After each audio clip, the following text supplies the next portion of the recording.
Hello, everybody. And thank you for tuning in to Manifest 31 on Wellness Wednesday. We are doing two Manifest 31 video vlogs this month, and then we're taking a break for the holidays. But I could not leave out this year without bringing back this beautiful young woman. And what I mean by bringing back is last year, I actually reached out to her to do Manifest 31 prior to some situations happening with my mom passing. And she was on board. We had this dope conversation, y'all, and then life happened. But here we are, full circle. And I get to like, hey, can you do the video again? And she was on board. She was on board. So without further ado, I want to introduce you to not only a mental health therapist, but a mother, a daughter, an entrepreneur. She works in child welfare. She is so many different things. She has so many different hats. But one that I think that really stands out is that she's an advocate for just being who you are and healing. And I just couldn't wait to bring her on as we talk about the topic of trauma, because sometimes it's such a sensitive subject, but at the same time, it's healing in that process. So without further ado, Miss Markiesha Johnson. Thank you so much for that introduction, that edification. Like, you had me over here blushing. I do appreciate those kind words. I'm super happy to just be here, and I'm honored that you even, reached out to me to do this manifestation wellness series that you have going on. I think it's just amazing. It's dope that you are just bringing awareness to individuals regarding mental health. Like you said, I'm literally a mental health advocate. I think it's important. It's one of those topics that sometimes is taboo in our community, but I feel that you shedding light on mental health is very important, and I'm super excited to just be here and honored to kind of talk about trauma, because I know that we've all experienced it in some form or fashion. So thank you so much for that introduction. Man, I had to. I was so excited. I was like, okay, I have to bring it back, because not only did we have this great conversation that day when we were talking about the whole video, but in this year, it's literally been a year, y'all. It's been a year since I reached out to her, and it just shows you how God just works in full circle, like works in full circle. So a year ago, we were talking about all these different things that she was doing, that she was working on, and you have manifested some of those things we talked about. So this kind of leads me into that question prior to talking about trauma, but getting to know you a little bit more. What are you manifesting in this season, and what did you already manifest? Right. So it's funny that you asked that, because when you initially reached out to me, this was a year ago, prior to me taking my clinical licensing exam. So I manifested me passing the exam. So that's amazing, because we had a conversation, and at the time I was a limited license clinical social worker. So that meant that I wasn't fully licensed at the time. I was working under a licensed clinical clinician, obtaining my 4,000 clinical hours, and, working in my newfound purpose. So a year ago, my whole thing was like, I want to pass this exam. I'm one and done. Like, I don't want to pay for this exam more than once. Like, I want to do what I need to do, study and everything, and just be done with it. So I took my exam February 7th, 2021 to be exact, actually. So earlier this year. So I took my exam, and actually I had scheduled it prior to February, but then COVID happened and they had to reschedule my exam. So, I get anxiety, like with test taking. So I'm like, oh my God. So it gave me more time to study and prepare. So I was happy about that. But yes, I took my exam and I passed it. And I was so excited because like you said, manifestation, like I spoke it. Like I literally told myself, and a lot of times we doubt ourselves. I've talked to a lot of different social workers who were in the process of taking their exams, and a lot of them that I know have failed, but then they spoke that into existence. Like they were just so anxious, they were doubting themselves, and I told myself, like, no, I'm gonna speak life into me. I'm going to speak positivity into me. And when we talk about manifestation, it's really about the tongue, like really speaking what you want, putting it in the atmosphere, and then allowing it to come full circle. So I rebuked all of that self-doubt. Like I said, I'm not going to fail. I'm taking this test once. I'm going to be done. And it's going to really push my goals. So when we talk about manifestation, I've been in the child welfare field for about a decade, like 10 years to be exact, working in my current position as a program manager for the Department of Health and Human Services. So I ended up going to grad school in 2016 to get my clinical social work degree. And then, so this is a newfound career for me. Like I've always wanted to be in a helping profession, but really helping people on this individual level was important for me. Like I wanted to really help people, like really the nitty and gritty, you know.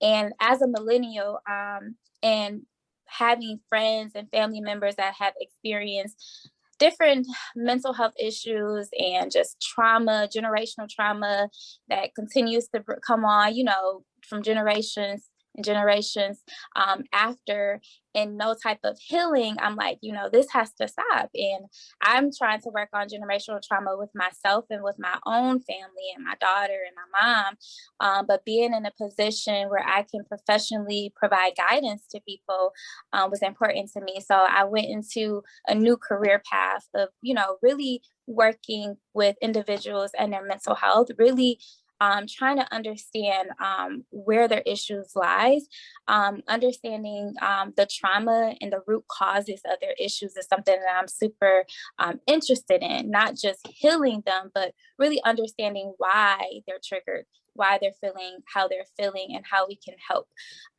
So yeah, so that's me. So I'm manifesting my private practice, which will be launching in 2022 due to COVID. A lot of things had to be on a halt. I obviously had to take my exam, finish my 4,000 clinical hours, which I have done. So now that I'm fully licensed, I can really, really work and continue to manifest my ultimate long-term goal, which is to have my own clinical private practice, which is already in the works. I already have the LLC. So restorative minds counseling will be coming soon. And I'm super excited just to help so many different individuals, especially in our generation. You'll be surprised at how many millennials are seeking therapy, because generations before, therapy was really taboo, like, you know, sweeping things under the rug. So being able to like help people on this level is important to me. So my manifestation, it comes with my professional career and just expanding my expertise and really helping people on a different scale. Well, I am excited. I am excited just to be able to have witnessed it and to continue to have the opportunity to witness it. And I think it's something so powerful that you said. It's not just about helping to heal and get to the and helping on that process of healing, but also helping to understand the why, the root cause. And that kind of leads me into what is trauma. Now, I know we all be like, okay, this happened to me. It was a traumatic situation. What is trauma? Trauma? So trauma is super complex. I'm gonna give you like the real definition of trauma and kind of expand on it. But trauma is basically, in a nutshell, it's a powerful emotional response to a distressing event. So some examples of trauma could be from like war. So we all know that a lot of individuals that go to war and things like that, they come back most of the time with PTSD, that post-traumatic stress disorder. So any event that can cause a severe distress could be trauma. So also the unexpected loss of a loved one. So a lot of times, like, and I know you've lost both parents recently, and my condolences dearly to you.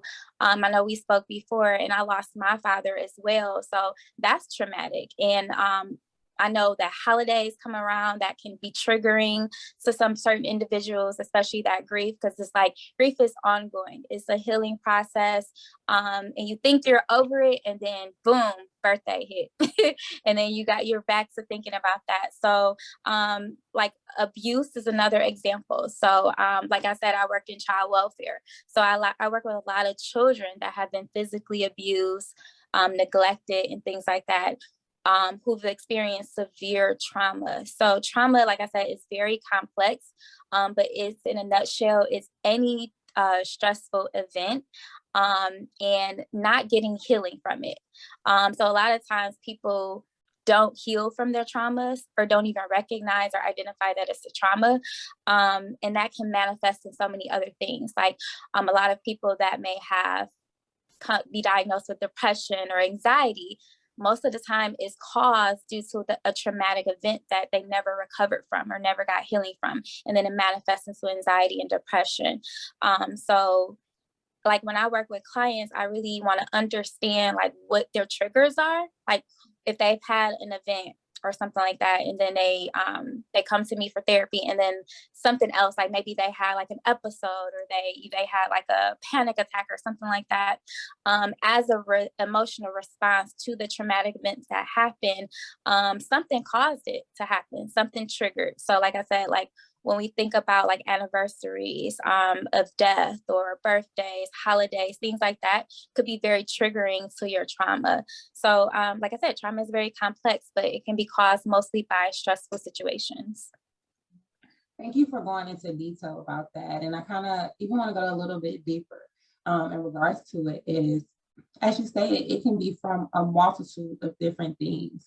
How can a person who may not even realize that it was trauma, like, or what they experienced was trauma, can you give us any examples of how you help individuals kind of get to that root cause sometimes? Yeah. So like if they don't recognize that they're experiencing trauma, so for me, I always like to go back to like to the different events. So like they'll come to me for like something, like I had a lot of clients that come to me for anger issues or things like that, which to me is like a secondary emotion. Like that is you're angry, but it's another primary emotion that caused you to feel that anger. So what happened? What can you think of back in your past that is causing you to feel this emotion of anger? What is causing you that? And sometimes they don't even think it. They're just like, oh, I'm always mad, or I always got issues. But then when you really dig deeper, you understand that it's something else. You're masking your true emotions with anger, but in reality, you're hurting. It's something that's going on, something that could have stemmed from childhood that you never recovered from. So for me, how I like to help my clients is to kind of go way back. Like I said, I always like to kind of dig deeper to kind of unpack the root causes of trauma, because and I use a trauma-informed lens too. Like every therapist has their own modalities as far as what they use and what interventions they use. But for me, I use a trauma-informed lens because I do recognize that we've all been through something in life. Like trauma is caused by so many different things. We've all lost a loved one. I mean, it may have not been recently, but we've all been through some form of fashion. We may have not even, like secondary trauma is real too. Like even me working in child welfare, working with so many different clients that have been abused or neglected, seeing that day to day can cause trauma for me as well. So it's important that I understand and recognize when I'm being triggered or things like that. So like I said, I just go through their history and have them kind of talk a little bit about when the first times they start feeling these emotions, really giving them, allowing them to understand that it's deeper than what's on the surface. And once they realize like what led them to feel this way is when we can really do the healing, the actual work. And that kind of brings me into the topic, the investment of healing and being able to address that trauma, but knowing you don't have to do it by yourself. You don't have to go through this journey alone. How can one begin that healing process? So as far as reaching out to a therapist, and is there any advice you would give to someone who's looking to try to unpack these things going on? Yeah, so I mean, there are ways to heal. Obviously, therapy talking to a professional is, to me, is the most important. But if that's something that somebody's not ready to do yet, like the first step is to really just be accepting to the healing. You know, if you don't feel like you need to be healed, then anything after that is it's not gonna be effective. So understanding that healing is necessary and recognizing that you need healing is important. Once you identify that you need healing, there are a lot of different ways that you can kind of understand and try to go through that process of healing. So being willing to heal, and also accepting support from loved ones. A lot of times we don't like to ask for help, or, you know, say that you need help, but having like an adequate support system is crucial, is very important. You don't have to go through that healing journey by yourself. And a lot of times, and that's why I'm really so interested in like breaking that generational trauma, because, you know, back in the day, it's like, if something was going on within the household, it was like, hush, hush, you know, like, don't say nothing, don't tell anybody, you know, sweep it under the rug and we'll figure it out, you know. But then it causes so many different issues along the road because nobody talks about what's going on.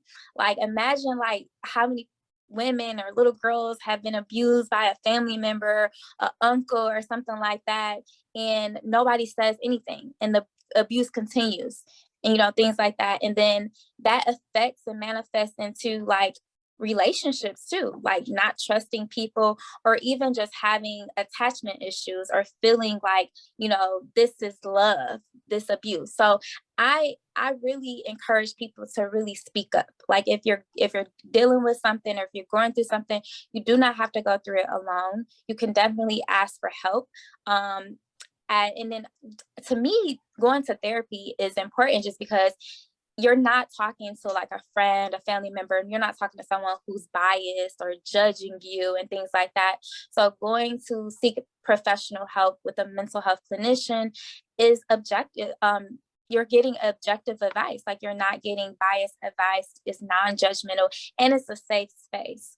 And you're being provided with actual like tools to help you on your journey, like actionable items that can help you continue down your journey of healing and really working through that. So that's another thing: accepting support from loved ones, seeking assistance from trained professionals, and then also practicing. Sometimes, like, if you're not at the point where you want to go to seek professional help, you can do some things on your own. Like, you can practice meditation, mindfulness. Those are some things that you can kind of do to clear your head.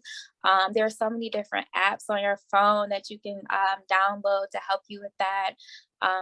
And then also incorporate movement in your daily routine. Exercise, being physically fit is important through your journey. A lot of different things, but for me, the number one is understanding that you may need healing, and acknowledging that, and then seeking professional help. So if you don't know where to identify or where to locate a therapist, definitely look at Psychology Today. Psychologytoday.com is everywhere. You can literally search your area. It's a website full of mental health clinicians. There's therapists, social workers, psychologists, psychiatrists. You can actually filter too. So if you're looking for a therapist specifically that specializes in like anxiety, depression, PTSD, you know, whatever issues or whatever you're dealing with, you can filter your search to the area, to your insurance, so that you can narrow down your search. And that's a good website to go to.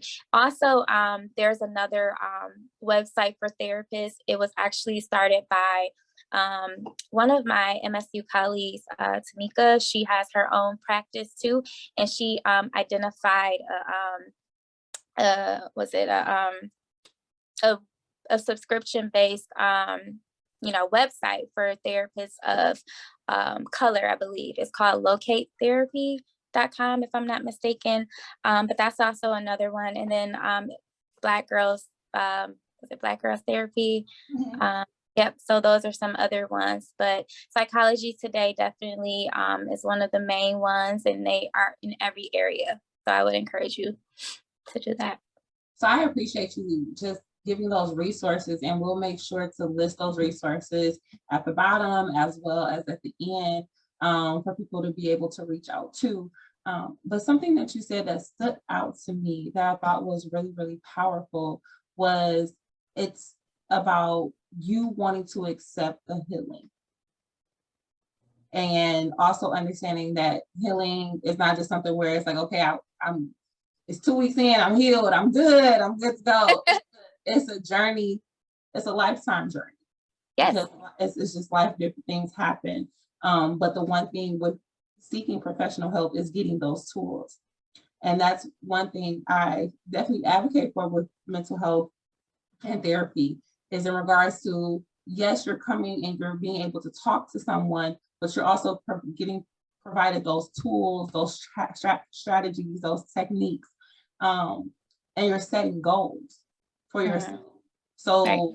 it's allowing you to, yes, talk and to express, but it's also allowing you to work on those things. And you actually are working on them, but you're not working on them alone. Right. And that's powerful. Anything you want to add before we move on? Yeah. So one of the things that I did want to talk about is mental health is just as important as physical health. And I tell this to my clients all the time. Like, we go to the doctor when we're sick, right? We go to the dentist when we need oral surgery, and we even go to the doctor and the dentist for preventative care, right? We go for our 6-month checkups to the dentist for our routine cleanings. We go annually for our routine checkups for our physical health. But it's like, when it comes to mental health, it's like left out there. Like, and I think that if you don't take care of your mental health, it manifests into physical ailments. Like, if you're depressed, or you're experiencing anxiety, or trauma that's gone without being treated, you start feeling physically bad. Like, it can cause blood pressure, when you're severely, like, high stress, things like that. When you have stomach aches, it can cause chest pains. When you're having anxiety, like those things, like if you're not taking care of your mental health, it can cause you to have physical ailments and issues. So I tell clients all the time, like, and you don't necessarily have to be diagnosed with a mental health disorder to go seek counseling. Or, a lot of times people have these, what I'm trying to say. So basically, if people have these notions that, I have to be crazy to seek therapy, like, I want to kind of like say, no, you don't. Like, sometimes people need therapy to just get themselves back on track. Like, you don't have to be crazy or whatever to just go to a therapist. Like, and being honest, I have a therapist and I'm a therapist, and I'm just being transparent. I went to, when I had my daughter, like, I was a first time mom. I went through a little bit of postpartum depression, and just being completely transparent.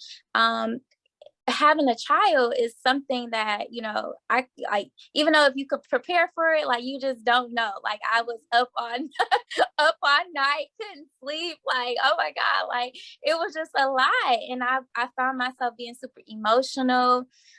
It was just a lot for me, and I didn't understand like where this came from. Like, both my parents was coming over to kind of give me some relief.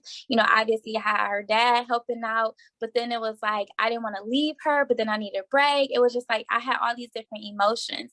So I sought therapy, right? I went to therapy, and that helped me a lot.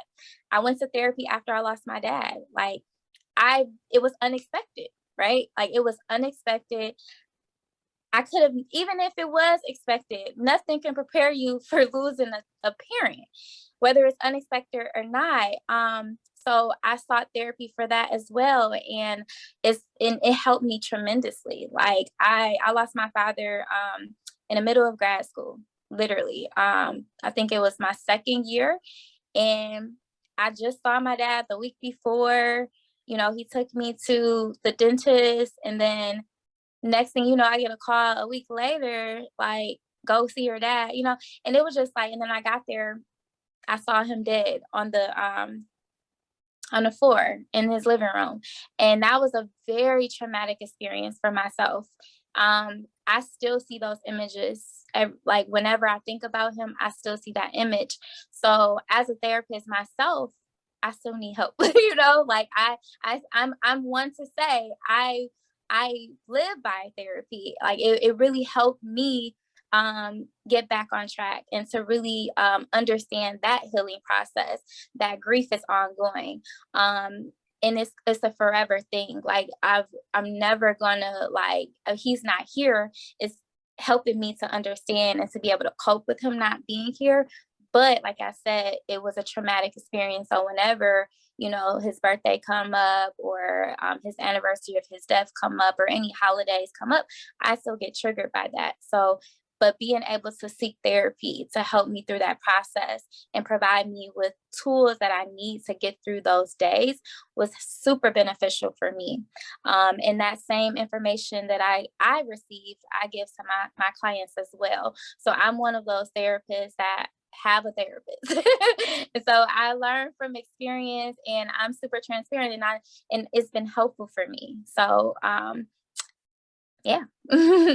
Oh, I thank you for being transparent because a lot of times it's like, well, we even as therapists have to seek therapy because we can't expect you to be like, oh, you gonna do this, we got all the answers. No, it's not about having the answers. It's about going through life, but being able to utilize those tools because you have the tools, Right. but you still have the emotions too. So how do you process those emotions? So I thank you for being transparent in a lot of areas of your life with your daughter, with your father, and just opening up because that's just it shows that there is healing in a journey, but also manifestation. You can heal and manifest at the same time. Mm-hmm. You can, and that kind of brings me to our last question regarding relationships. So we talked about trauma, we talked about addressing it, who to reach out to, how to reach out, how to do these things. But let's talk about establishing relationships after the trauma or when you're trying to heal. How can you give us any kind of tools or of how to build healthy relationships?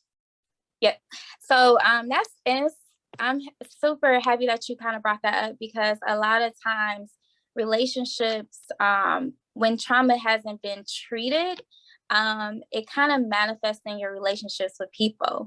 So if you've been through traumatic experiences and never got help or sought help for it, it can manifest into your relationship without it being treated. So trauma, when it comes to healthy relationships, definitely just be very open. Like I have a partner that is understanding to it, and then just talking. Communication is important. Communication is key, like especially when it comes to relationships. So being able to communicate effectively with your partner is important.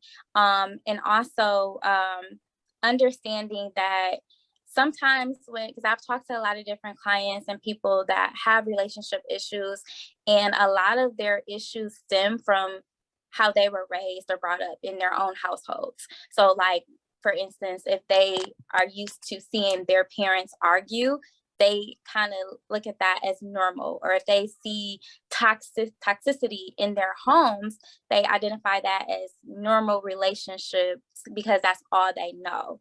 So like when I talk about that breaking generational trauma is recognizing what is healthy and what is not. Because to some people, everybody had their own definition of healthy relationships. Like that's such a complex thing. Everybody had their own definition. But what does healthy relationships look like to you? So I feel like when you are in a relationship, having those conversations up front, like how, what type of household you came from, what type of, or even understanding conflict resolution. Like a lot of times we don't ask those questions when we get in relationships, and then stuff hits the fan, and then you like, oh, he deal with conflict like this, she deal with conflict like that, and it just doesn't mix. But having those crucial conversations in the beginning so that you can kind of understand like what may trigger your partner, you know, or, you know, how they handle conflicts or how they were raised with handling conflicts when they were growing up, you know. Some of those important conversations is necessary when it comes to relationships. And a lot of times people don't think about that. Like they wait until like they're more reactive. But I think in order to have a healthy relationship, having those crucial conversations is important. Like, how do you handle conflict? Like, are you the type of person that like wants to be left alone by yourself if you get into an argument, or can we talk it out? You know, like understanding those things is important. And then I think that healing is also important, like being able to be completely healed prior to getting into a relationship. A lot of times people get into relationships already broken and then come with so much different baggage. But that's why it's so important that people seek therapy beforehand, so that you can individually be healed, so that when you're going into a relationship, you've already addressed your traumas. Yeah, and a lot of people don't do that, but also couples therapy is important too. I don't know if I asked the question, answered your question. No, you did. Because I think you touched on a couple of things, and I'm just going to kind of go back and summarize some of the things you talked about. Was one of them was very key, which was communication. So whether it's in a relationship with a significant other or with friends, being able to communicate, okay, this is how I deal with conflict, right? I was just talking to someone the other day. It was like, I was a person that was like, I don't like conflict. So I used to be like, I was like not dealing with anything that was cool with me. But then I realized, like, when you don't actually address something, it comes back up. So you think you're doing the right thing about avoiding the conflict, but sometimes you have to go into that conflict situation with a resolution. Like you Right. said, like you have to go through it to be able to heal from it and be able to walk through that, whatever that situation is, so it doesn't repeat. And you mentioned something, because I was like that too. Like I don't really like conflict, and I'm the type of person I would isolate, and that isolation can be destructive too. Like a lot of times people avoid situations because they don't want to. They don't want it to emerge into something bigger, but then when they don't address it, then it does emerge into something way bigger, because the other person may not even understand that you have an issue, right? So a lot of times people don't communicate what's bothering them, and then then they get something else happens and they blow up and they like, where this come from? And because they've been harboring so much and they haven't really addressed it, and then the littlest thing can probably, you know, be the icing on the cake. So that's why I talk about communication is super important. Communication is definitely important, and just effective communication, like being able to effectively communicate with anybody, whether it's a working relationship, a romantic relationship, a friendship, or anything. I think that being assertive in your communication style is important, and just being able to communicate your feelings, because people are not mind readers. Like if you got a problem, like let me know, or let that person know, so that they can do better, because a lot of times people may not know that they've done something, or probably don't know that they could have triggered your trauma with something that they have done, if you don't effectively communicate and let them know that. So Man, look, you have been dropping gems this whole time, and I am just so grateful. And as we're ending, I just want to know, how can people reach out to you? Like, how can they get in contact with you? How can they get in contact with Restorative Minds coming soon? I'm so excited. yeah. So I do have an Instagram page that I made for my therapy business. So it's mj.millennial.therapist. So I'm still working on getting a lot of content, but 2022 is gonna be on and popping. Like I'm gonna have so many gems and just a lot of different resources when it comes to mental health.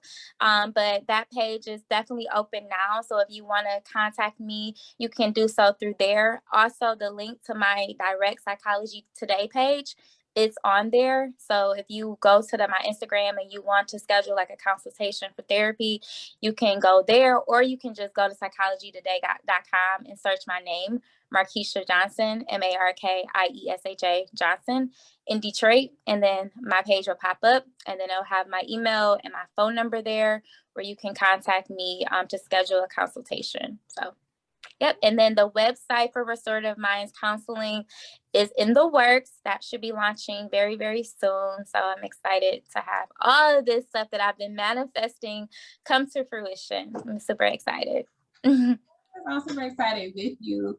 And again, we'll make sure everything she stated is at the end as well as on the manifest31.com page. This video will be on there as well with all that information. So when she do launch Restorative Minds, we'll update that information on there as well, so you can definitely connect. But I am just sending you positive vibes and good energy. Thank you so much. Thank you so much. And I do appreciate, like I said it before in the beginning, that what you're doing is just amazing. Like just bringing mental health awareness to our community is just amazing, because it's something that now is obviously it's, you know, is normal, is becoming normalized now. And I appreciate that. A lot of people are feeling more comfortable seeking professional help and starting their healing journey. And it's people like you that are just making it normal for them to do so, and just having this type of avenue for people to like really get some information on their healing journey, manifestation, and just mental health period is just so amazing. And I'm so grateful for you and what you're doing. I appreciate you. Let's get it 22. So we are ending 2021. This quarter, I got so much to do at the end of this quarter, but I'm super excited for 2022. Me too. I will talk to you soon, beautiful. Thank you. Have a good evening. Bye.